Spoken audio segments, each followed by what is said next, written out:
মায়ের গায়ে হাত দেওয়ার কারণে ছেলেকে কি শাস্তিটা দেওয়া হচ্ছে দেখেন।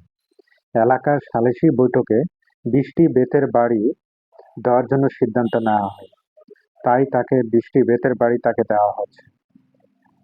মায়ের গায়ে হাত তুলেছে, একবার চিন্তা করুন কতটা অশিক্ষিত হলে একজন গর্ভধারিণী মাকে এভাবে গায়ে হাত তোলা হয়।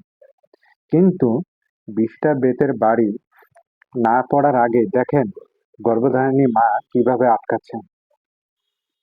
এটাই হচ্ছে মা।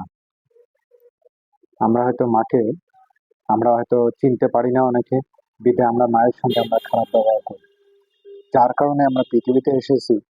সেই মা দেখেন, যে মায়ের গায়ে সে হাত তুলেছে, সেই মা ২০টা বেতের বাড়ি তার দেওয়ার আগেই মায়ের বুকে আঘাত লাগে, কষ্ট লাগে।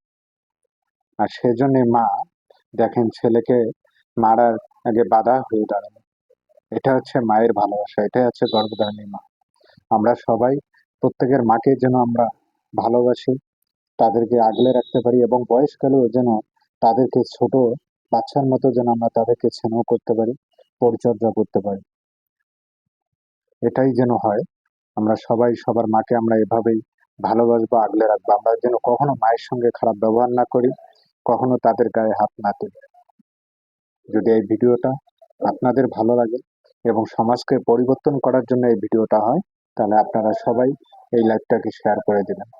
ভালো থাকবেন, সবাই সবার বাবা মাকে আগলে রাখবেন, ভালো রাখবেন। এই বলে আজকে এখানে শেষ করছি।